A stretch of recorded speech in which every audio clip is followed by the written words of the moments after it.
Welcome to the groundbreaking news program that delves into the heart of Mormonism, your weekly window into the unique intersection of news, history, and culture that resonates with the tapestry of Mormonism. So whether you are tuning in from the heart of Utah or joining us from around the world, your favorite news program starts now, where news meets insight and the stories of our faith unfold.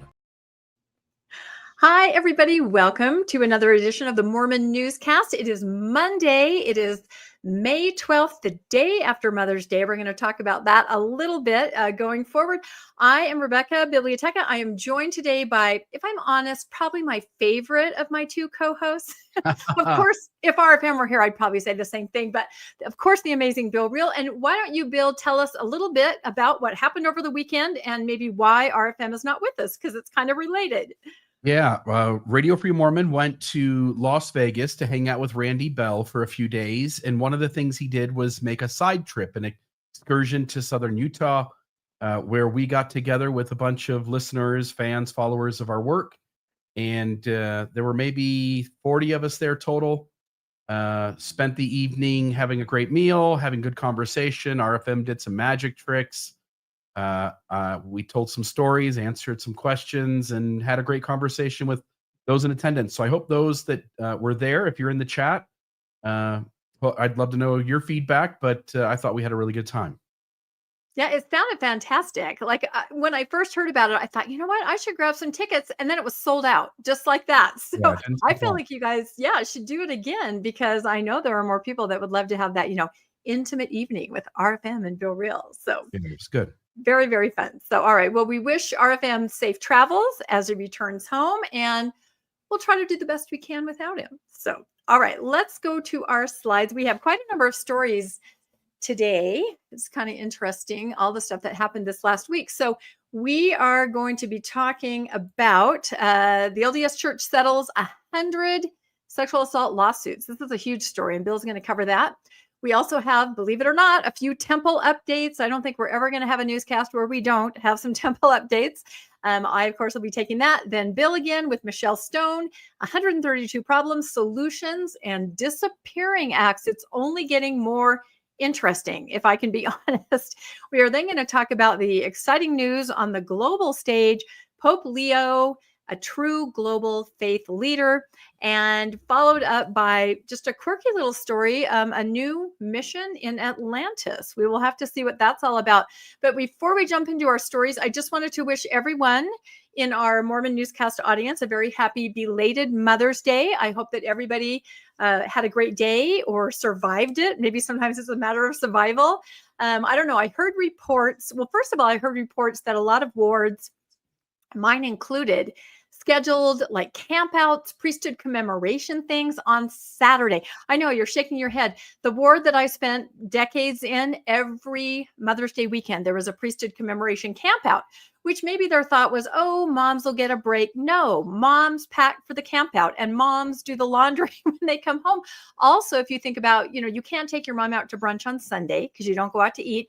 Saturday is the day that you can do something special with mom. And I saw several reports of other boards having father-son campouts or shooting kind of, it just kind of made me sad thinking, are we really not thinking this through? And then on Sunday itself, reports came in, such a variety. A fun-sized candy bar from a paper sack, Happy Mother's Day in sacrament meeting, to the other end of the spectrum, having the priesthood brethren fill in for the callings that the women usually are doing. And then the women got to go one ward, like a brunch. They actually had some kind of a little brunch, and the other, it was just a Relief Society meeting. So what I really think should happen is the women should stay home on Mother's Day.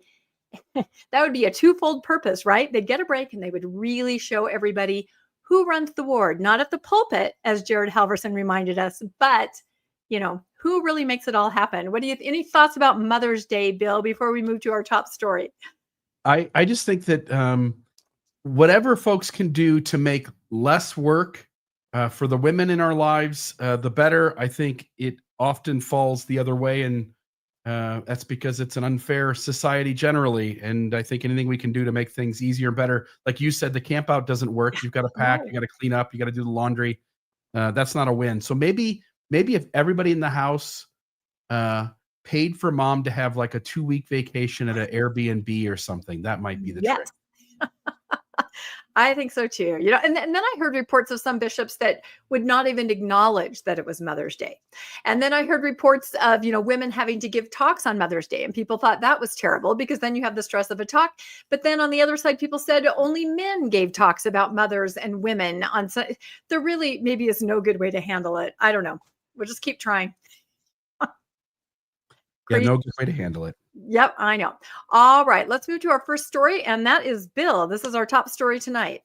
Yeah, I'll say what happened here in California is, and we'll mention it again here when we tell a little bit of the story, but the statute of limitations, they reopened up the window and said for a short period of time, if anybody's had any sort of abuse, you can come forward now and readdress it legally.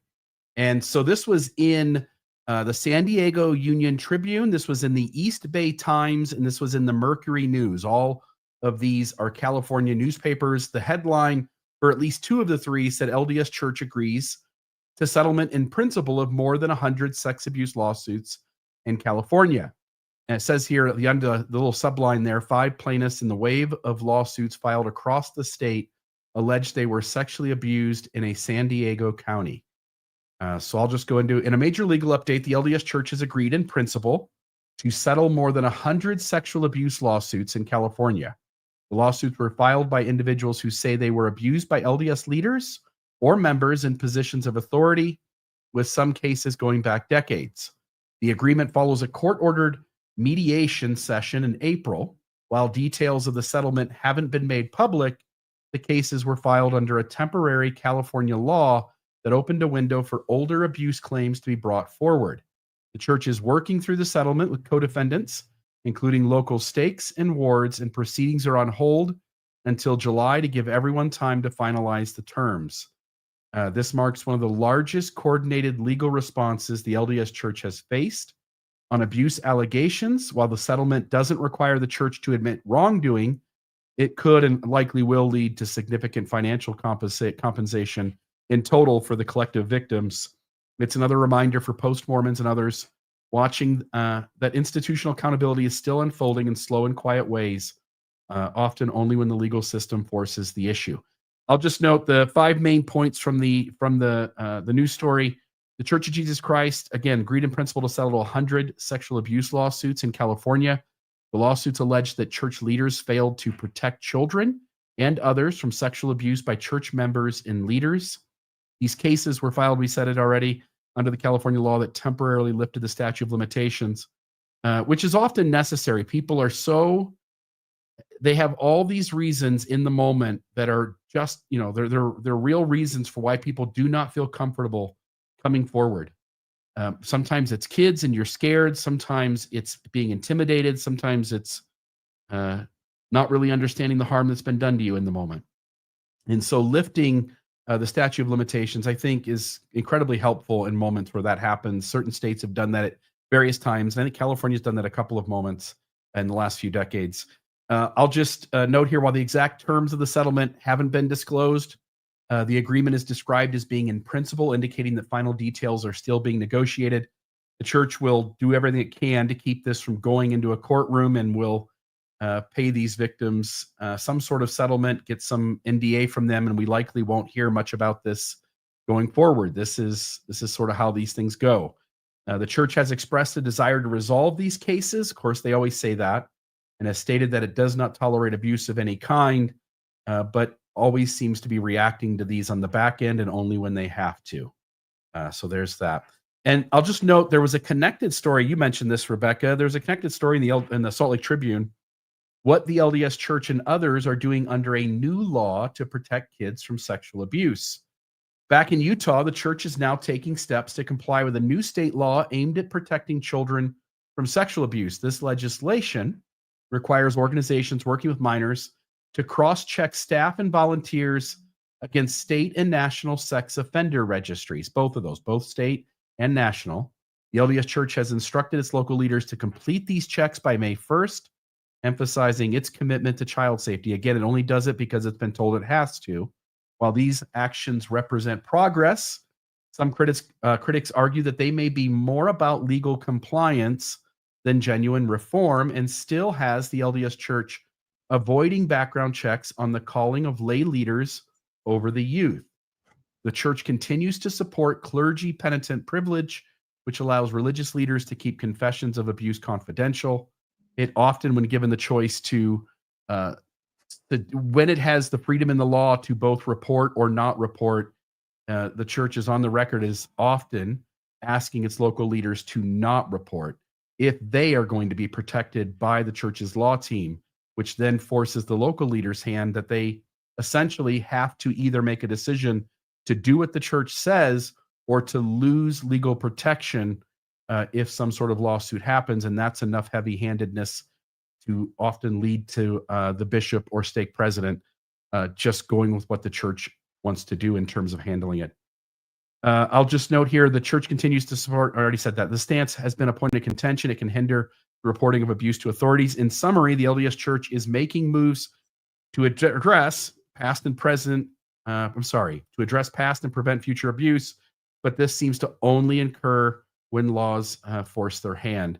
Any thoughts from you, Rebecca? This is a big story simply because of the numbers of people involved, and you can see when they open up a window, there are a lot of people ready to come forward to note abuse that happened in the past.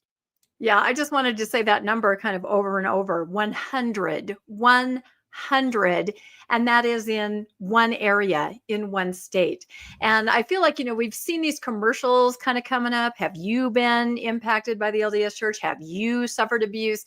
You see these more and more. Here's a case where they settled. I feel like it's almost chum in the water, that if I can use that metaphor, that law firms are going to see, look, you know what? This is something. This is real. This is opening up. And I feel exactly what you said, Bill. At the time when abuse happens, there are so many factors that a person would not even recognize it or be comfortable reporting it. And so, removing that statute of limitations, it opens up to a lot of people getting restitution, having healing, being able to move forward. But I would be really nervous if I were the LDS Church, because this is a tiny little area, and I think we've talked about this before in the Catholic Church. Like if you've seen the movie Spotlight, a diocese is like a separate entity, and it can be sued, it can go bankrupt, and then, nobody else can get anything out of them. The church is a corporation sole. It is, all in one place. Anybody, anywhere in the world can sue, and it will be against that corporation sole with the unlimited funds. So it'll be really interesting to see that. And as far as the other story, I saw several posts in post-Mormon social media saying, yay, the church is doing background checks. And that's not exactly like you reported what is happening, hand forced. I think that was the key phrase there, hand forced legally. They are now at least checking against, I think, 2 sex offender registries. That should be the very least that happens. And it was interesting. I read the list of people that should be checked. And of course, it's anybody that comes into contact with somebody under the age of 18. So it said young women leader, young men, seminary, bishop, stake president. One that I had never thought of is ministering people, because, I was assigned back when I was in the church, a 14-year-old girl as a ministering partner. I never thought about that also could be, it could be something. So I would have had to been checked because I had a partner that was 14 years old. So, but again, hand forced, didn't voluntarily do it, and is not doing a background check. What you're pointing out, to do a background check would find anything in that person's past that has to do with some legal infraction that they've committed. Now, there might be lots of legal infractions, unhealthy behaviors where someone got charged with a crime where you would not want them in the presence of your child. The sex offender registry is only going to find a certain kind of unhealthy individual, whereas a background check would be likely to find other things as well. And so this, like you say, this is the bare minimum. It's the bare minimum. And I don't know, I'll ask you this question. I have not seen this story of the 100 settlements in faithful social media, in the Deseret News. I haven't seen anybody on the faithful side discussing this. I think that's interesting, because I would think that sheer number of 100 would give anyone pause. it would just make you realize maybe that it's the tip of the iceberg. But have you seen it anywhere on faithful social media? I have not. No. And when we look back through time and see what the Deseret News covers and what they don't, what the church would cover and its formal outlets and what it doesn't surprise me at all. Yeah, I mean, it's certainly recently covered victories very well, right? In the Mhm. Deseret News, LDS Living, Church News, all the victories in the tithing lawsuits and some of those other things. But yeah, this one, crickets. I don't know why. We'll get to Catholicism here later with a story of yours Yeah. about the Pope. But I'll just note Mormonism in its total numbers, Catholicism in its total numbers. I have a hunch that the sex abuse that occurs in both is probably comparable statistically. The number of incidents per thousand, for instance, I bet are very close. And I wouldn't be surprised if Mormonism was higher than Catholicism, but I would expect those two to be actually quite similar in statistical significance. Yeah, and we are going to go over the number of, LDS members in the world and Catholic, and you're exactly right. Statistically, in proportion to the numbers, you can do that math. So yeah, very interesting. All right. Any other thoughts on that? Or we will. You see somebody down below? Do I see what? No. Where? Oh my goodness. What? I take it all back. You're really muted, my favorite RFM. co-host. You didn't hear it, did you? You're muted. You're muted, RFM. Of course he's muted. Of course he's muted. Can't unmute. There we go. How's that? Is that better? There he is. Where are you? Are you in a fun house? I'm in Las Vegas. I'm at out in front of the Caramella restaurant. I've seen some of the pictures from you in Las Vegas, what you guys have been up to. My goodness. It is absolutely amazing. Who's the fan looking over your shoulder there behind you? Well, I'm not sure exactly. Can you see them? Oh, I don't know, but they're kind of bothering me. It's like they're frozen. They're paralyzed with fear. Yeah. I didn't know it was that funny. Well, I assume it's a green screen or something of some sort. Maybe it is. I just learned how to use it, and I had to pick a picture, and this was okay. I got it. So you left St. George and you've made it back to Vegas. Are you going to hang out with Randy some more and then head home, or? I'm in the parking lot at the top of SeaTac. Okay, so you are back home. Okay. I lied. Yes. He lied. That's okay. That's great. Do you have any news that you want to add to our show tonight? I do. Randy and I went to a number of magic shows, I think 6 in all, with the specific goal in mind of figuring out how it is that all of this stuff applies to Joseph Smith and what he pulled off back in the 1830s. Some have said, I've said he pulled a book out of his hat, but I think it might be more accurate and expansive to say he pulled a whole freaking religion out of his hat. We're onto something big. We're onto something big. It's not ready to be shared yet. It's got to be polished a bit, but we'll be there when the time is right. Do you remember the entire episode that you and Randy did on Mormonish about Joseph Smith and magic? I know. No, this is beyond that. This is more. It was incredible. Because let me tell you something. Randy and I, we know magic. We know stage magic. We know parlor magic. We know close-up magic. We know lots of magic. But it has occurred to both of us that we're going to have to go beyond the bounds of normal professional magic into the folk magic, the white magic, possibly even into the black magic in order to get a bead on Joseph Smith. That sounds absolutely fascinating. It sounds like you guys are onto something. Oh yeah, we're this could be the start of something big. That is super exciting. You heard it here. Yeah, are you waiting for me to leave? Because I'm planning on just staying for the whole show and watching. Is that okay? Great. You can show. Yeah, just sitting in your car there in the parking lot. Well, I got here right at rush hour, and I've got to. So you don't want to drive. Seattle. I got to go from Federal Way up through Seattle. Oh yeah. No, you don't want to do that. I'm not in a rush to do that. No. I'll be going about as fast through Seattle right now as I am sitting here in the parking lot. It's perfect. You missed the first story, but you are here for the whole rest of it. So, okay.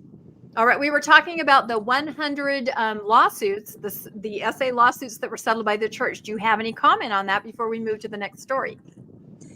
It happened a lot faster than I thought it would. And I think that somebody in the church had the bright idea that we're going to have to settle this sooner or later. And sooner's probably better as far as the number of news stories that will cover it. I mean, over a period of time, you're going to have more news stories than just, cutting it off and dealing with it right now. You'll likely pay out more covering it right away, but maybe you save money in terms of publicity, bad publicity going for an extended amount of time. So the church, I think, is always thinking about those kinds of options rather than just the fact that a victim got harmed by a church member. Yes, absolutely. And they'll pay out less in attorney's fees. There you go. Their own attorneys, I mean, of course. Yep. Their own attorneys. All right, let's go to our next story. Thank you, Bill, for reporting on that one. Okay, this is my Fairview update here, and there's been a little bit of a development, which is interesting. Now, we all have been following along through the planning and zoning that said, yes, we approve the mediated temple. Go ahead and vote on that and the conditions. Then we all followed it up to the town council meeting in Fairview, where they did vote to pass it after extensive comment from the residents. And they voted 5-2 to pass that temple with the conditions. So everything's all great. This is a picture of the new mayor, John Hubbard. He was actually one of the 2 that voted no, interestingly. So what we're going to talk about tonight is the super majority, and I'm calling it Fairview's possible super majority glitch. Now, if you remember us talking about the planning and zoning meeting, there was this little thing where had the planning and zoning said, we don't recommend you pass it, when it went to the town council, they would have had to pass it by a super majority, which would have been 6 people would have had to vote yes, and 1 would be allowed to vote no. Now, that's not the only reason that a supermajority might be needed. And this is going to get a little bit technical, but we're talking about some city code where it outlines the 3 reasons that this might happen. And I'll just keep it very much in layman's terms, and then we're going to watch a little video, because there was a town council meeting just Tuesday where we had some residents get up and talk about the outcome of having the temple pass. And several of them brought up the scenario where residents had delivered letters, signed, notarized to the city prior to the vote. And the stipulation in the city code is if 20% of the, and I'll say residents, but it's really talking about land area, 20% disagree and say no, it would take a supermajority to pass it. Now, remember how these meetings were kind of quickly pushed, right? The LDS Church. Yes? Yes, I remember. Yes, you remember. Oh, good. Quick, because the LDS Church had missed an application deadline. If they were going to wait until May, the new mayor, who did take office, I watched that at the town council meeting on Tuesday. So they quickly kind of pushed the city. Can you have it? Can we do it? They kind of just rammed it through as fast as they could. So I don't know. I question if that might have something to do with possibly what happened. But the residents, 5 of the 9 landowners said, no, we don't want this. Okay, that sounds like more than 20%, right? But we're talking about area of land. Rebecca, can you help me out? There's only 9 landowners in Fairview? 200 feet around the proposed development. Within 200 feet of the proposed development, is that the criterion? Yes, to a 200 feet radius. And that is up for interpretation too. So obviously that takes into consideration how much land you own. Like the LDS Church, it voted yes, of course. It did not object, and it has a major part of that land. There's another church there that didn't object, but 5 did. They turned these letters in. Now, the city did the calculations. They went, made this kind of map, 200 feet around. They put some Allen houses in that, which are within the 200 feet. There's some roads. There's some other things. They calculated everything up, and they came up with under 20%. They did not meet the criteria. So it was fine that there wasn't a supermajority. But the residents are saying, hold on. We're not sure if this calculation was exactly correct. So let's watch from the town council meeting. This was Tuesday night, and a woman's going to get up and she's going to read a letter Several people talked about this, but I thought this was the best way to explain it. This was from the first Fairview resident that ever reached out to Mormonish podcast to say, hey, I hear you guys know something about temple building. We're trying to figure this out. He is the veteran named Joel. You guys probably might remember him from the meeting. And she is going to read a letter from him. He was not able to come to that meeting, but this kind of explains what we're talking about. And the difference is supermajority and non-supermajority. If a supermajority had been needed, they didn't meet that. That's a very interesting development. So let's play this. It's just, like I said, the town council meeting from Tuesday night, a letter from veteran Joel being read. Live, you couldn't be here tonight, and asked that I read the letter to you. Okay. Let's see. Dear Mayor and members of Fairview Town Council, I'm writing to formally challenge the approval of the zoning change for the property owned by the Church of Jesus Christ of Latter-day Saints located north of Stacy Road and west of Meandering Way, and approved on April 29, 2025, pursuant to the town's consideration of zoning case number CUP 2025-06. According to Texas Local Code Section 211.006D, if a written protest is filed by the owner of 20% or more of the land area within 200 feet of the boundary of the proposed zoning change, excluding public streets and alleys, the zoning change may not be approved except by 3/4 vote of all members of the governing body. Our records show that valid written protests were submitted by property owners representing 1,711 square feet within the 200-foot buffer. The town included 3 areas in the local qualifying land area within that radius, which may need to be excluded from the calculations. A, public rights-of-way located within the city of Allen.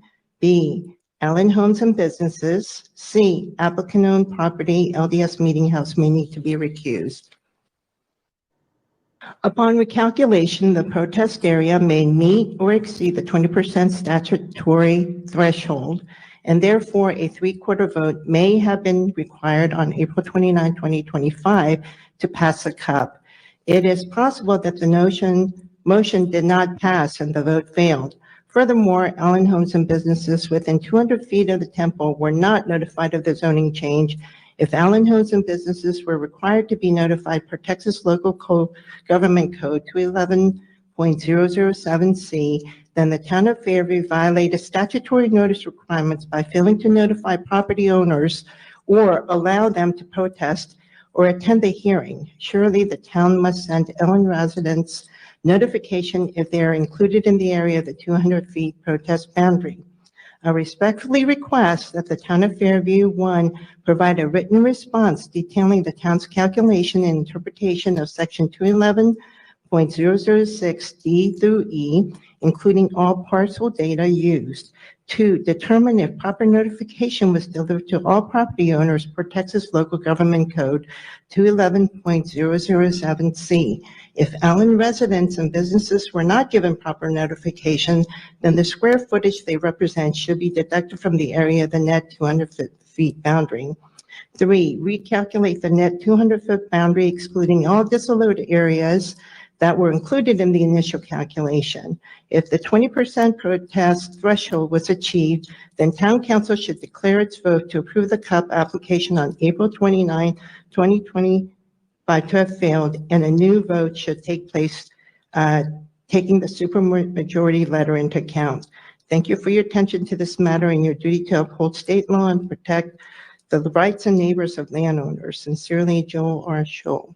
Okay, and you can Okay, stop it right and there. then And then she goes on and just talks a little bit. So another issue that the letter brought up is the fact that if you're going to count those Allen homes in your square footage for the 200 feet, then you also needed to have notified them that they were counted so that they could, weigh in. You almost can't have it both ways. So it is really interesting, and I'll get your takes on it. Now, the residents would have to file something within a certain time period in order to say, hey, we don't think this is right. And, somebody would have to come forward as the person that's, going to say there was something that wasn't quite correct in this. So I don't know that anything is going to happen, but it sure is interesting to think that maybe a supermajority really might have been needed, and it technically did not pass. Any thoughts on that? RFM first. This is what you pay a city attorney for. Yeah, it is. But I feel like, the church told them quickly, we got to get these meetings. We got to do this. You know what I mean? And they may, it's kind of difficult. Maybe they didn't calculate it because they counted roads. They counted, they're saying the church should recuse itself because obviously it's for passing it, and that's a huge area. So they're just questioning how that was calculated. And of course, the more land you take away, like the roads and the Allen houses, the bigger the percentage of the residents becomes until it reaches over 20%. Well, this is very interesting. And it's interesting to me that apparently this is in the statute. It's not citing the code in Fairview. It's citing the statutes in Texas where this is supposed to happen. And it sounds like this is news to everybody. I mean, I'm getting the impression, obviously, they've had things like this happen before where they didn't do this or apparently weren't aware of this and probably violated it on a number of occasions in the past. And here comes some veteran, G.I. Joel, to set straight, hey, guys, there's laws about this and you didn't follow them. This could be very interesting. Yeah, and other people brought this up. There was another woman at the beginning of the meeting that also read something similar, but I thought this letter from Joel explained it really well. And whether anybody even wants to try to look into this, you know what I mean? I mean, the town is probably just like, thank goodness, whoo, no lawsuit. And, this opens it all up again. So I don't know. It's very much up in the air. What do you think, Bill? I don't know enough about how the rule, what it means, or how to interpret it, or how it was calculated, or how this lady's calculating it. I wouldn't know the first thing. So one way or another, it'll get sorted out, and laws do have to be followed. And if not, there are consequences. But like you say, somebody would need to come forward and be the lead person on that action. Yeah, and I think it could be somebody, a resident, or even somebody from the city. Wouldn't that be interesting to say, we didn't actually pass it? So, and then you'd really have to weigh the pros and cons. Is it worth, opening that Pandora's box? I don't know, but it's fascinating. For people who don't know, when a city is doing these kinds of things, okay, and having zoning variances, blah, blah, blah, other kinds of meetings, there are very strict guidelines that they have to follow. And a lot of them have to do with like notice and opportunity to speak and all of these kinds of things. And if they don't follow those to a T, then whatever they pass is subject to being reversed for failure to follow those procedures. So if this is a procedure that does apply, sounds like it could, then it very much could throw that vote into question.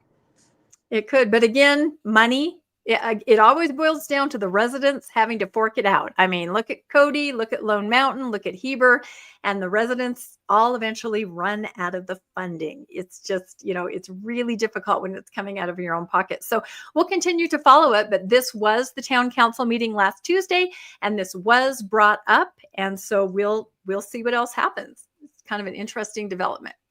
I really appreciate the way you stay on top of all of these developments, Rebecca.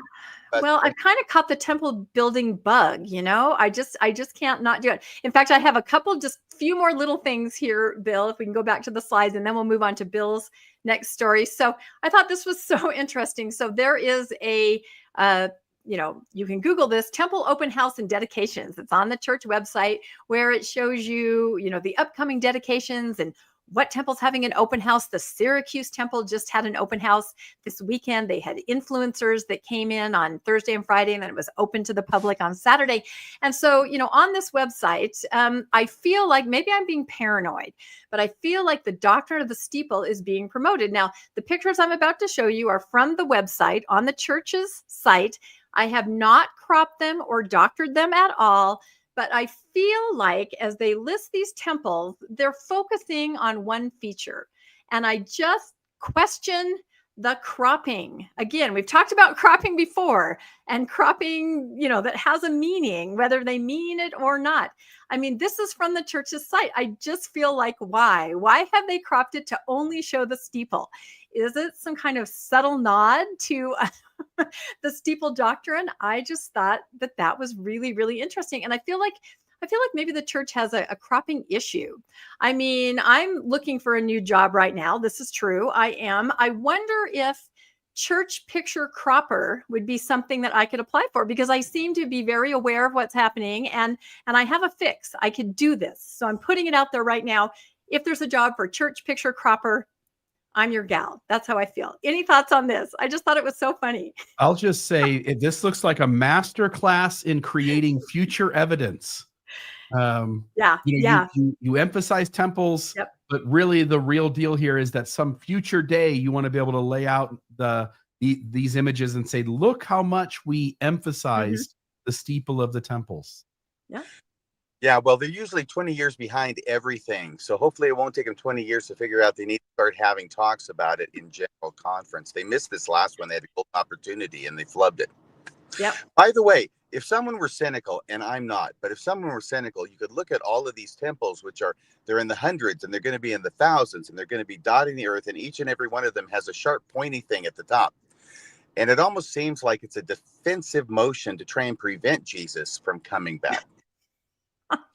He'll have a hard time finding a soft landing, right? If they're dotting the earth, he'll have to kind of veer to the left and right. Yeah, you might not be wrong. Yeah, they're going to nickname President Nelson Russell the Impaler.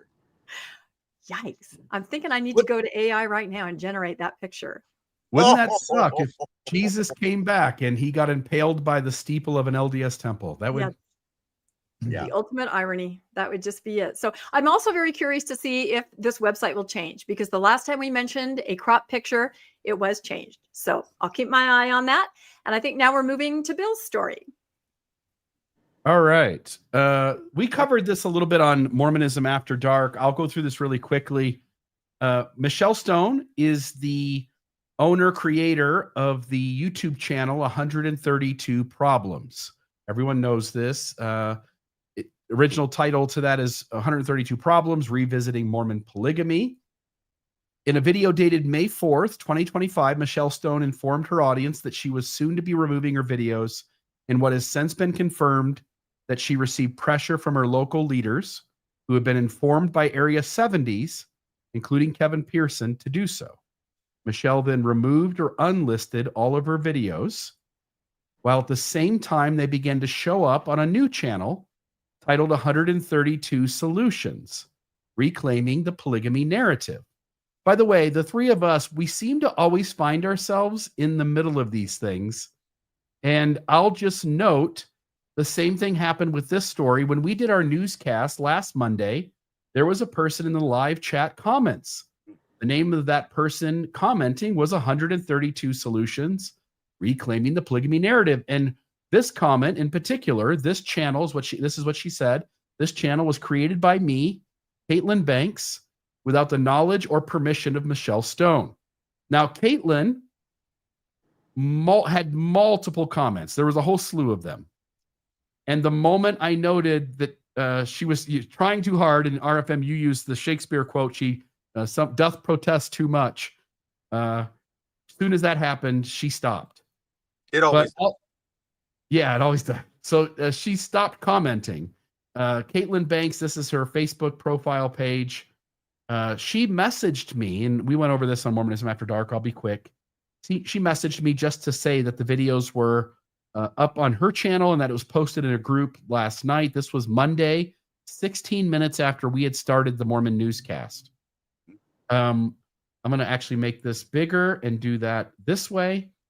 I just had a back and forth with Caitlin Banks asking questions about how much is Michelle involved. And I know Michelle's claiming not to be involved, but that seems sort of strange since Michelle could easily put up a copyright strike on YouTube and the videos would immediately come down. So Caitlin's response was, I'm the only participant. I did not speak to Michelle beforehand. She had not given me her opinion on it. I think the bishop will see her side is down and the discipline will end. That seems like somebody who's, at least again, it sounds to me like someone who's working with Michelle to make that all happen. And then out of touch with reality. Yeah, and then And then she says, you're so, and then I just questioned her. I said, this doesn't sound legit. Again, Michelle could easily push back on this with YouTube and immediately get it taken care of. She said, you're so dumb. Dude, I blocked her. I'm not going to see her post. I'm some rogue, crazy vigilante who put her videos up so the heretics would get off her back about it. The channel has only 175 subscribers, and it would be no big deal if you and the clucking hens of the XMO view didn't say anything. Please, please don't say anything. That's my words. Again, she says, you're so dumb. If she posted anything, it's so you would stop talking about her. Go look for some sensational news somewhere else. Sometime around the same moment that that's happening, Michelle Stone on May 7th at 8:36 a.m. puts a post out saying, I don't know who's posting my videos, but if anyone's doing that, please stop. Please remove them. You're making this worse. With a little cat image from Shrek, where the cat is really sad and trying to get its way. Michelle put the cat image. That's that was the picture. Yeah, she did assigned to the post that she put in. Yes. Oh, she put that on there. Okay, so that really means she really wants it to be taken down. Yeah.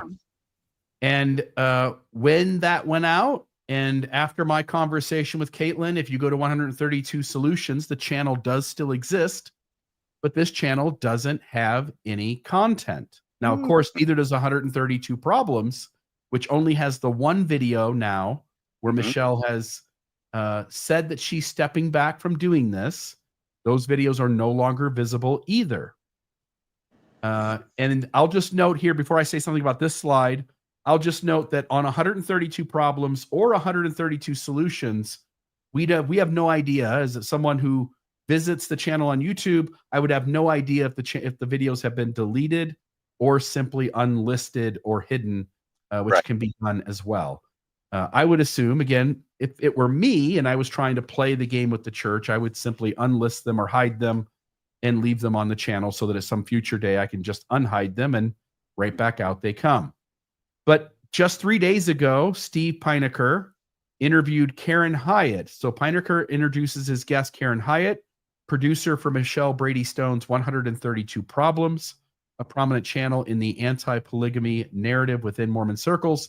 The conversation explores Michelle's recent decision to take down her YouTube channel under apparent church pressure. And while Hyatt clarifies misconceptions, reaffirming Michelle's independence from others who are re-uploading her content. So this is another person who says Michelle has nothing to do with that. But I'll just note, again, Michelle can stop it the moment anybody does that on a YouTube channel. She can make those go away quickly. And so that's the end of that story. Any thoughts you guys have on this Michelle Stone story? And I'll say one more thing, which is I actually admire what she's doing. I like fighting the church on these things. And you go back and you look at my disciplinary process, I'm battling the church every step along the way to try to give as much publicity to that process as possible so that people can make their own determination about how healthy this church is in excommunicating people and in attempting to discipline them. And there were many times I was threatened to remove things or that the discipline would come stronger and stronger from my stake presidents that I met with over my 5 years there in Southern Utah, leading up to my excommunication, actually 4 years leading up to my excommunication. But your guys' thoughts on this? I'm glad Michelle is battling this the way that she is. I was going to say that I got permission from Steve Pinecker to show a little clip from this episode, which was very well done. And it's the part where he actually asked her, about the pressure. Is there pressure? Was she pressured? And her producer, Karen, said, yes, there was pressure, but it was only her stake president. It was only local. There were no higher ups involved. And I just think that's a very naive point of view. I can almost assure everybody that there was pressure from on high. I think of, if we remember Paul Toscano's excommunication decades ago, where his stake president refused to do it. And they put another stake president in. So they used the local leaders to do their bidding. And my co-host Lennon had an interesting thought about, no, it's just local. If that's true, what is the strengthening the members committee for? Why did they gather information if not to give it down to the lower ranks? Like you, Bill, I thought about, the Holland picture and the red writing, and obviously that was probably given right to your local leader so that your local leader could do what he did. I just think it's incredibly naive to think that somebody could act independently, especially with somebody of such notoriety. And I just wonder if we wanted to explore that just for a second. I mean, what's your experience, Bill? Did you get the sense in your court of love that they had information from higher ups, or was it really just your local leader? No, there was no doubt. My stake president had a packet of paper. Yeah.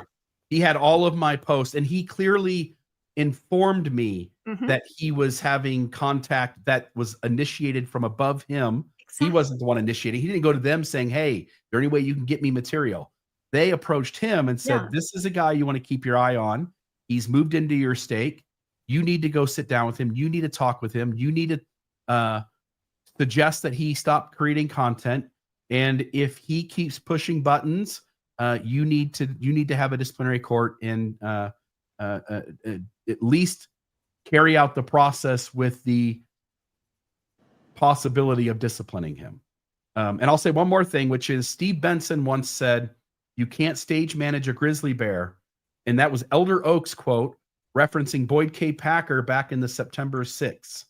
And I'll just note it's even harder to stage manage 15 of them. Wow. Any thoughts about that, RFM? Local leaders versus all the way up the chain.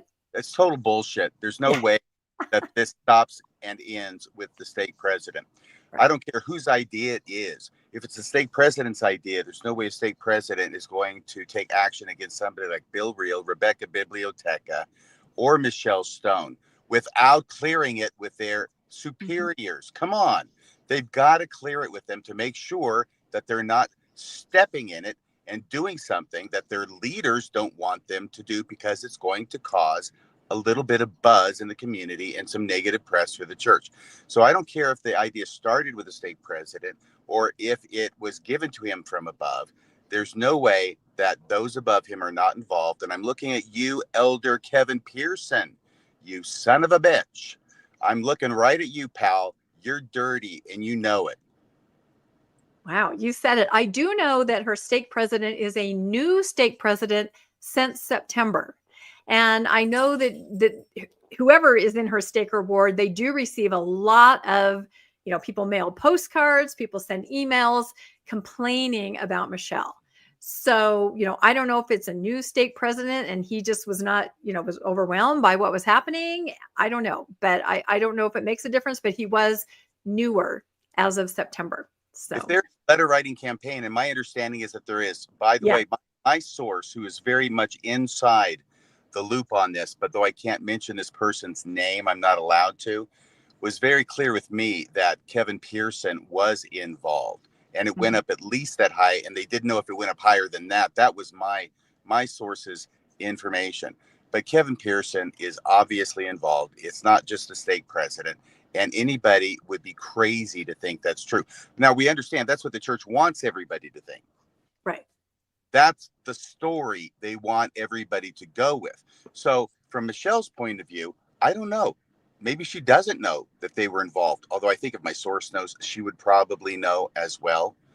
But, it goes up higher than that. And this is the game the church always plays, is trying to make it look like these decisions that come from above. And you're right, Rebecca, good point about the strengthening church member, the spy organization that the church has in Salt Lake City to keep tabs and spy on its members who they think are saying things they should not say, and then sending that information to their local leaders with directions to take action. Yeah, exactly. Otherwise, what is that entity for? Did they collect all these information and then go, gosh, I hope someone's stake president senses that we have something and does something? Not at all. There's a reason that they're collecting those pictures, from Bill. There's a reason that they have those. So I thought that was kind of a smoking gun, and it was my co-host Landon that came up with that. So, but again, we'll say Michelle is a lovely, lovely person. All of us have interacted with her. All of us like her quite a bit. And I just feel so bad that this weight, from the top down is on her. And we just wish her the best in this scenario, because it's very difficult. You weren't One talking. Go ahead, RFM. I was just asking if Rebecca was talking to me when she says we all like her a whole lot and think she's wonderful. Well, I think I speak for the group, come Not on. me. I'm just saying. Not you? What? I would not express my feelings for her that way. I will not express my feelings for her, but I would not express them that way. That's all I'm saying. Right. I There wish it is. she's doing what she can, and I think she has every right to make every decision that she wants to make that she thinks is best. But we're not best buddies or anything. I'll just note, you said this on Friday night, but there's this weird predicament where she's saying Joseph Smith told the truth, and the church is punishing her because they are disagreeing. No, Joseph Smith didn't tell the truth. He lied over and over and over about polygamy. Right. And the way Randy Bell puts it, he really put it so well. And you said it really good on Friday night, which is she's saying that Joseph Smith is not a sex predator. And the leaders of the church are saying, no, damn it, you have to shut up because he really, really was a sexual predator. Yeah.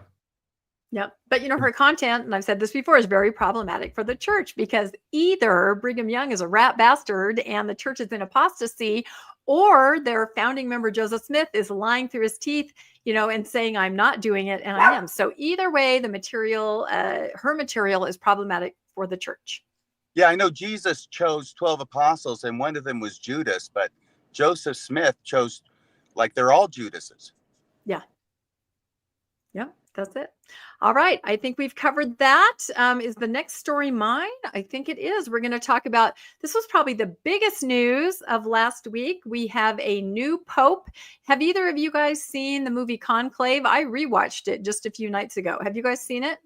No, I haven't. I've been busy watching all the Marvel movies that are coming out. Oh, there you go. No, it was fascinating. And the fact that it came out months ago prior to this whole process, everybody knew what was going on. In the past, I think we just knew, there's smoke and there's some kind of voting.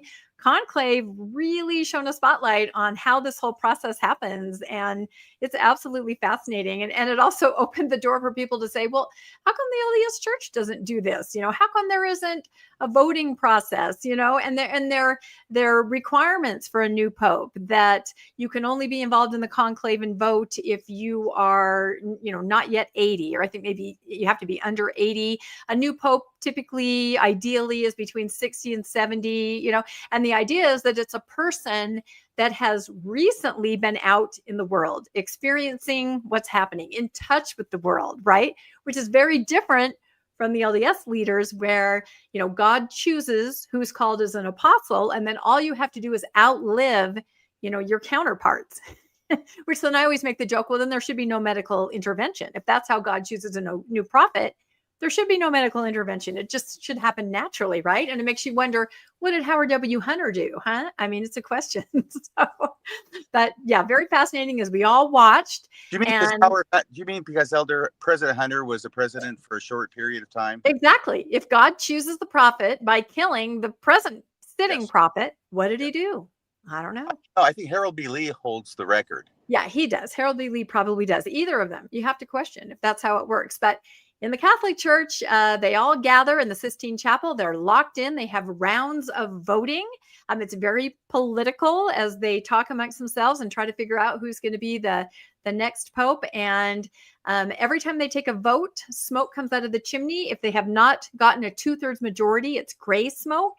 And there are people gathered outside, just crowds and crowds. If you want to see a global faith leader, you just need to look at the crowds that show up, even just for the smoke. And then finally on the second day, white smoke, there it is. The news was broken to me by our friend Martine. She's really good at keeping her, finger on the pulse of these kinds of things. And there it was. We have a new pope. And the shocking news is that for the very first time, it's an American pope. This is incredible that someone from America would actually be the Pope. It happened on May 8th. He chose the name Leo the 14th. Mm-hmm. And there he is. So I'll read a little bit of details about him, and then we'll talk a little more. It says the first American Pope, Cardinal Robert Prevost, has been elected as the first U.S.-born pontiff and will be known as Pope Leo XIV. Leo made his first remarks as Pope from the balcony of St. Peter's Basilica in front of tens of thousands of onlookers. And again, when you see pictures of that, you really do understand the term global faith leader, calling for peace and paying tribute to the late Pope Francis. About the new Pope, Leo is 69 years old. That's younger than, I think, almost all of the apostles. I think there are a few that are a little bit younger than that, but he's very young. He's from Chicago and is a leader with global experience. He spent much of his career as a missionary in South America and holds dual citizenship in the U.S. and Peru, where he served as a bishop. So again, here's an example of somebody that's out among the people. He's skilled in pastoral care. He's, dealing with issues on the world stage. In other words, he knows what's going on. He's not isolated. He most recently led a powerful Vatican office for bishop appointments. He is expected to build on Pope Francis's reforms. The global reaction, the Pope's election prompted an outpouring of congratulations from world leaders who expressed eagerness to work with the pontiff on the global issues. All right. Do you have any thoughts about that before we move on? Were you surprised that it was an American Pope, or had you not even followed that would be something special? I'm not that into the whole Catholic thing. Apologies, I'm not that into the Lutheran thing or the Methodist thing either, except as it impacts early Mormonism. Yeah, that's fair. But my impression was, boy, that was kind of fast, was it? Now, was this exceptionally fast, or was it just me thinking that it usually moves slower? It wasn't. And I thought that too. Martine said white smoke. And I said, wow, that was fast. And she said, nope, the other popes have been chosen on the second day because they have several rounds of voting, kind of over and over. They'll vote. They don't hit it. They all talk amongst themselves. There are different factions. You really do need to watch Conclave. It really is a thriller. It honestly is just fascinating to watch. So, but yeah, I thought it was fast too, but apparently not. I thought if the smoke that came, you said white, gray smoke, they haven't decided. Blue they have smoke, not it means the next pope is going to. Yeah, exactly. That's exactly. So gray is, but then white smoke when they've decided. I thought blue smoke meant that the next pope is going to be a boy. Yeah, exactly. It's a gender reveal party. Boy, this is a tough crowd. I got to tell you. Did I mute myself there? Did you not hear that? I did hear it, and I laughed really hard. Yep, you're in trouble. Okay. I'll connect to that. So let me grab that off. And yesterday, a 69-year-old man known as Robert, his entire life, walked out onto a balcony and self-identified as Leo. The entire world now calls him Leo without question. See how easy it is to accept and respect what an individual identifies as. Wow. Oh, and he was wearing a dress. So there was that. I'll just note, by the way, the smoke color is a way to put like mystical magic into a thing that if you're actually in the room, it is formal and secular. They're having a conversation about these men. They're doing the same thing that the leaders of our church do. They're sitting around and having a conversation, trying to figure it out. There isn't anything supernatural about how it happens, but letting the smoke be a different color gives you this sense of like, oh, something cool just happened. But anyway, I'll just note that I will check out the movie. You've talked me into it. Yeah, no, it's really, really good. I mean, it's a slow pace, but I mean, you just become fascinated by the whole process, and it's absolutely amazing. I mean, I've watched it twice and was riveted every time. It has a lot of powerhouse actors in it, doesn't it? It does. Yeah. Oh no, John Lithgow, Ralph Fiennes. I mean, it is. Yeah, it's really good, and it's free on Amazon Prime. Like you can just dial it up. There you go. So, and here's a picture. They all meet inside the Sistine Chapel. So they have, this amazing environment, like Bill said, with history, it's all very serious. And then you have this mystical element of the smoke. And, you compare that to when a prophet dies, everyone's like, oh, okay, Oaks, and you see, of course, on Faithful social media, they say, isn't it comforting? We know who's next. We know there's no break in the chain of the keys. They pass from one to the other. There's no chaos. Unlike the succession crisis, which people should actually study more to really figure out how it all began and how we got here. But yeah, they all sit there and they cast their vote. It's very serious. They walk to the front and they say a vow every time they drop their ballot.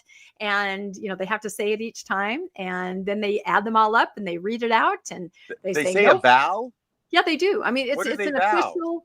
Well, it's in Latin, and it's just saying that I mean, I'm assuming it's something like, I promise that I've made this vote and by the Holy Spirit and, that kind of a thing, because they're all supposed to be influenced by the Holy Spirit as far as who's going to be the next Pope. So the Holy you got to Spirit is watch changing his mind throughout the process until they come up with a Pope. Yeah.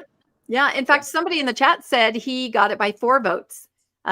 Francis was 5 votes. So, I mean, it just takes one to get over the 2/3 majority. Well, I hope G.I. Joel doesn't go looking at the statutes in Vatican City and find out they need a super majority. He might. He's a stickler for details. That's exactly right. So a few more details. He was the least American of the American cardinals. Prevost was born in Chicago, but inside the Vatican, where he eventually lived and worked. He was considered the least American of the U.S. cardinals, probably because he had dual citizenship and he had been, working in Peru for so long. He was, because there is some, question, an American Pope, it is pretty revolutionary. He was well regarded by Pope Francis. The late pontiff respected him and thought of him very highly. Clearly, Pope Francis saw in him something. He saw him as a capable leader. He was a member of the Augustinian order. Leo is a member of the Augustinian religious order, which is spread across the world. He led the order for more than a decade as its prior general. So again, he works with common people. He works with other religious figures. He has strong leadership experience. Francis appointed Provost to be the prefect of the dicastery for bishops, which is in charge of assessing bishop candidates and making recommendations for new appointments. He also served as the president of the Pontifical Commission for Latin America. So he's definitely dialed in everywhere, and he had a missionary focus. I still consider myself a missionary. He says, my vocation, like that of every Christian, is to be a missionary, to proclaim the gospel wherever one is. And he said that in an interview. So again, he's out and about. He's a hardworking cardinal, right? And he's out among the people. It sounds like he's saying every Catholic a missionary. I think that might be the vision there. Yep, absolutely. So everyone's really excited. He's from America. Will this result in a resurgence of Catholicism in America? We will have to see. Of course, the first presidency offered a congratulations to the new Pope. They say, on behalf of the leaders and members of the Church of Jesus Christ of Latter-day Saints, we extend heartfelt prayers and greetings to Pope Leo XIV. The significant moment in time for the Catholic Church is a reminder of the enduring importance of faith to people everywhere. As fellow followers of Jesus Christ, we look forward to continued opportunities to work together to bless the lives of God's children everywhere. May we strive to follow the example of Jesus Christ, to care for the poor and needy, become peacemakers, and create a world where faith and goodness can flourish. So, warm wishes to the new Pope from the first presidency. Any thoughts on that? I feel the spirit when I hear AI-generated content. You think that was AI generated? It's either that or a committee of lawyers, and there's not much difference between the two. Yeah. Again, I feel like I could write these statements, if they you wanted would do to much hire better, me. Rebecca. I feel like there would be a personality and a soul to it. I know. I'm putting my resume out there. I'm telling you, I'm looking for a new job. Cropper or speechwriter. I think that's what I should be. Look, my dog even agrees. So I just had to, of course, remind myself of the stats here. We have 1.41 billion Catholics on the world stage, and we have 17.2 million members of the LDS Church. So, global faith leader. It does say that President Nelson is a global faith leader on the church's website. I don't know. I'm not one to make head jokes, but is it true that President Nelson is auditioning for a role in part 2, the sequel of the Coneheads? Oh my goodness! Of course, I'm asking for a friend. I don't know. It's kind of an ad hominem. I don't. We don't do that on the news. No, it's not. I'm making fun of his appearance. That's not an ad hominem. If I were saying that because he looks like a conehead, we can't believe what he says, that would be an ad hominem. Okay, I stand corrected. You're absolutely right. So I also thought it was interesting because the LDS Church makes a big deal about Africa and the booming converts. Yeah. They're building like 29 temples there. It's absolutely incredible. We covered this, I think, last week or the week before, and I did not include a statistic about Catholicism in Africa. I just thought this was very interesting. 281 million Catholics in Africa. The field is white and ready to harvest. And, 1 million, edging up toward 1 million, if we're being generous, LDS in Africa. So again, global faith. It's interesting to see. But as Bill alluded to earlier, there is something interesting going on in Washington State that I feel maybe the new Pope will have to address. I thought this was pretty fascinating. We'll watch a little news clip on this. Well, a new Washington state law could put Catholic priests in a tough position when it comes to confessionals. Washington's legislature just passed a new law which requires clergy to report cases of child abuse or neglect that they discovered during confession. Governor Ferguson signed that bill into law on May 2nd. It goes into effect on August 27th.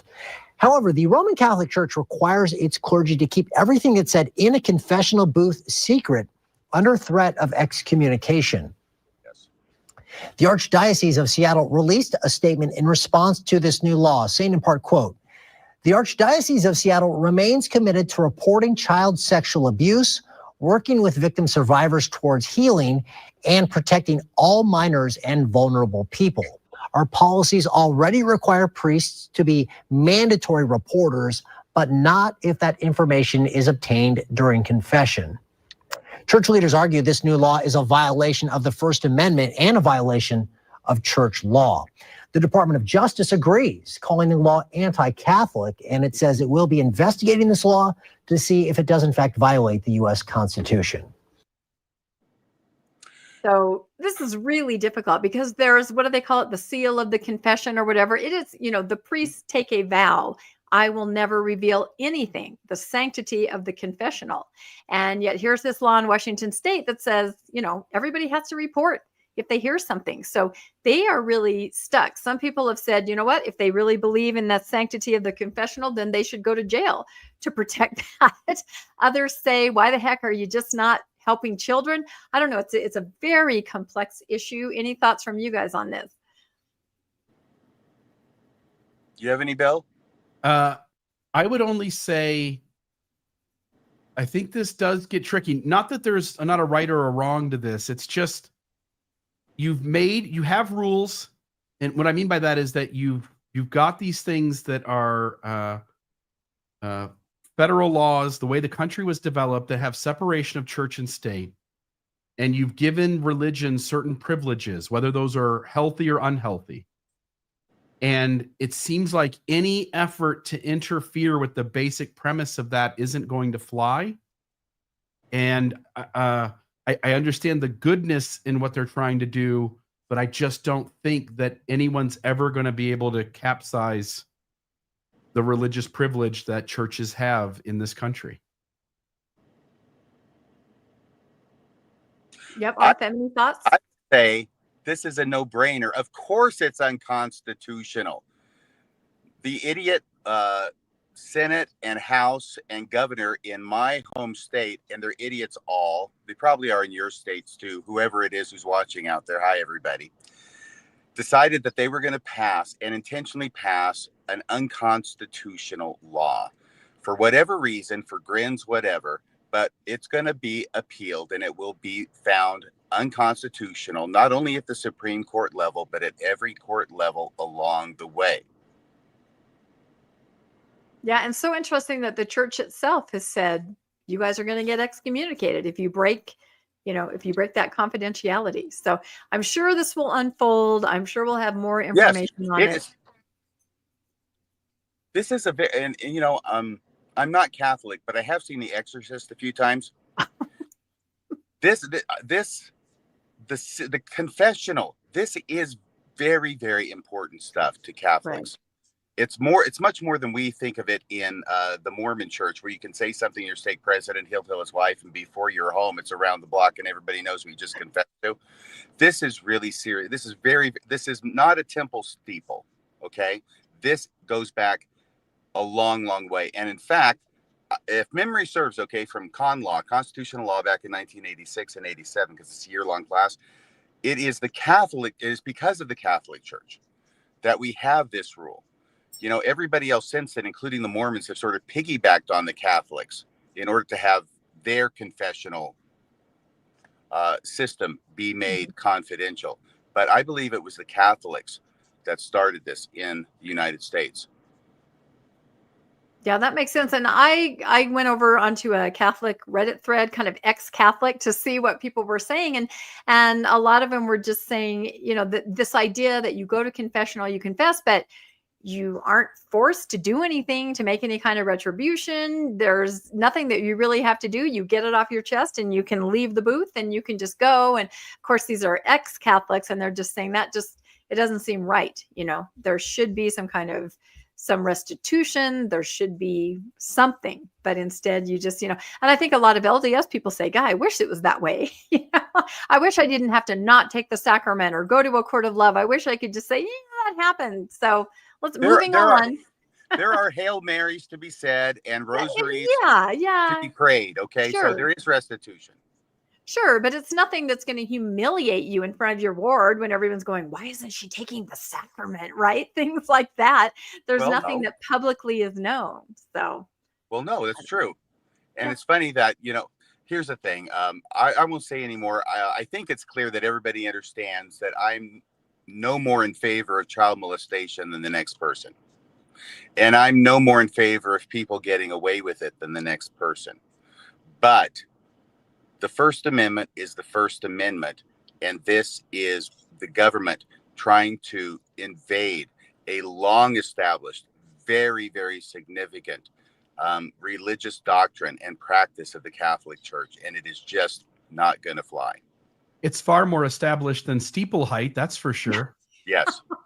That's a baby compared to this, not even a baby. So what would be the next step, RFM? Would the Catholic Church itself have to protest, have to take this to court in Washington and say it's unconstitutional? Or they're actually, I mean, it's not ripe for review. Generally, courts do not accept any cases that are not ripe for review, which means there actually has to be an issue, which means usually there has to be a priest who who doesn't tell and something happens and then they are charged with a crime, or they do tell and they get excommunicated. Actually, no, because the excommunication is a church action.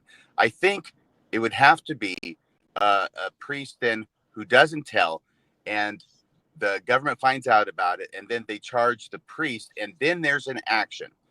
Then there's a controversy. Then there's something at issue. It is very rare, although, you know, I think the court should, but they don't as a rule. I think they should take this on a provisional basis and issue a ruling on it quickly so that the priests know where they stand, because all the priests are now in a very, very difficult position. But usually it's like, what was it? You know, the one with, you know, the Mormons and the polygamy. You remember that one? Reynolds yeah, I'm versus familiar. Well, are we talking about the Edmunds-Tucker Act, or are we talking about? No, the case, the Reynolds versus United States, the United Reynolds. States versus Reynolds. Yeah. Reynolds was a guy who had to get arrested and charged for polygamy, I believe. So in other words, there has to actually be a case and an issue that's going on with a real person, and not just sort of theoretical, or this could happen. It has to be something that is happening before a court is going to deem the controversy as ripe for review. So like a test case, they would have to, something would have to happen. And well, and that may happen. We will keep reporting on this, because it's a very interesting issue. I mean, I think about still the Arizona case, you know, with the LDS Church, and it was just horrific as far as reporting, and that went on and on, or non-reporting on and on. So, all right, one final story, and it's mine. This is kind of quirky, but I thought you guys might like this. So I'm making a prediction. And the prediction is that there's going to be a new mission opening up in Atlantis. You can see I had some fun with AI today. There are some elders and sisters in the newly opened. Let's see, I have the seal for the Atlantis North mission. There it is. It says swim forth and serve. And then I have a name tag from the Atlantis South mission. And of course, up in the top right-hand corner, you have President Neptune. There he is. And the reason that I think that this is happening is because there is a new item for sale in the Mormon landscape out there. And this is a waterproof, completely waterproof Book of Mormon. It costs $45 plus shipping. And the pages are made out of limestone. It is completely waterproof. I have one. Look at this. Limestone? Yeah. Isn't that interesting? Is it heavy?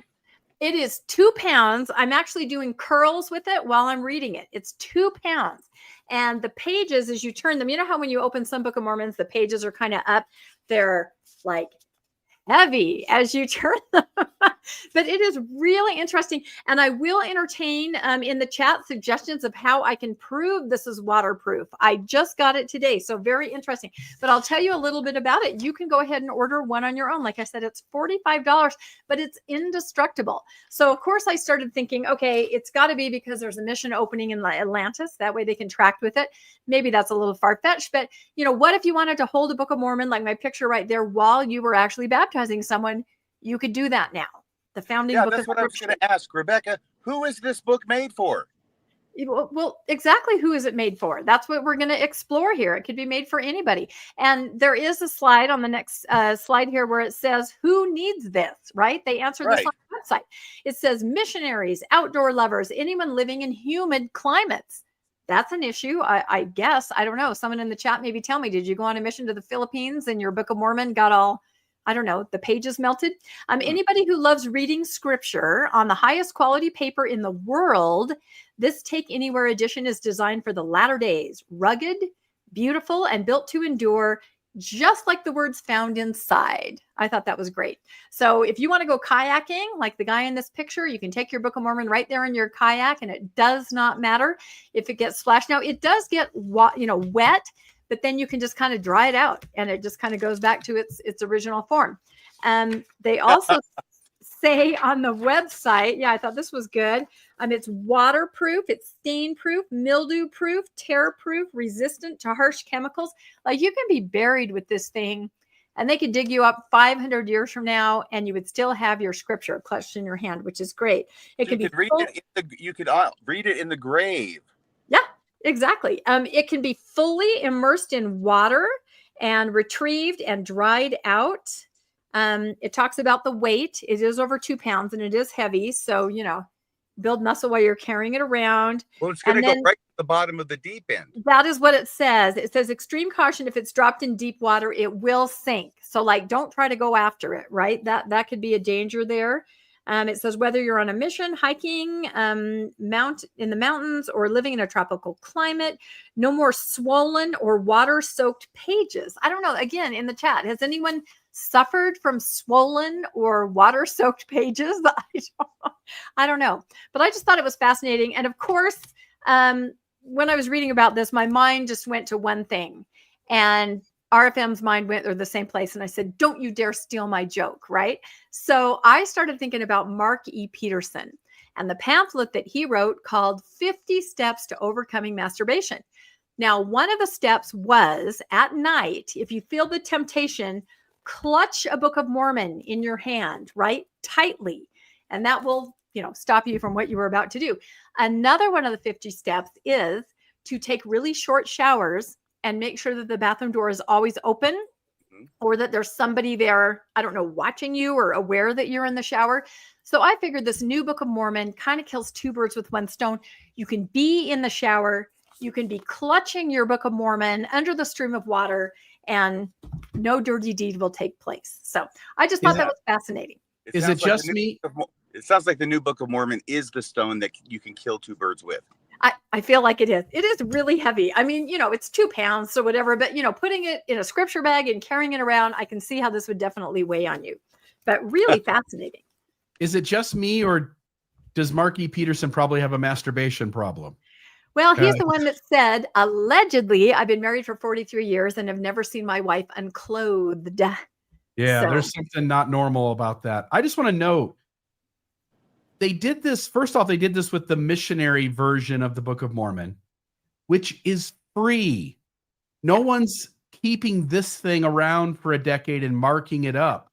Yeah. This is disposable and they're free to replace. It's so strange that they're selling the missionary version. I also wonder if this company is not connected to the church, how are they able to sort of do the same look and design? And that seems like it's they said they purchased the copyright. They did say that on their website. And I got some information along with the book. They have a catalog of other things that they offer too. So if you just Google it, you guys can take a look. Digital Legend combination. Yeah, I don't know if they're going to be doing other ones. I'm not sure. Yeah, it just seems like it's sort of useless. And then, like you say, if you take it actually to the water and you drop it sinks to the bottom.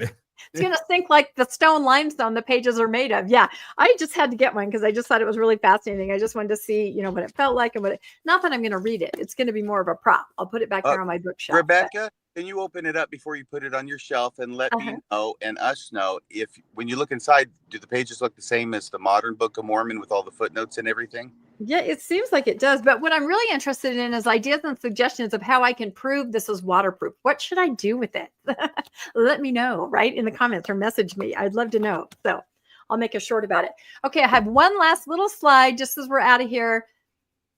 Secret Lives of Mormon Wives. This is premiering season 2 on Thursday. So everybody take a look. I did read an interesting article from one of the producers, and he said, they've gotten tons of blowback from the LDS Church, people in the LDS Church, I should say, not the church itself, saying this is not what Mormon women are like. This is not. And he would love to have a church leader come on the show and talk about it. He would love to have a bishop or a stake president, somebody to just kind of weigh in and discuss this. So I don't know if anybody out there is a stake president or a bishop, contact the show because it sounds like they're looking for somebody to weigh in. But all the episodes will drop on the 15th, so you can binge watch if you want.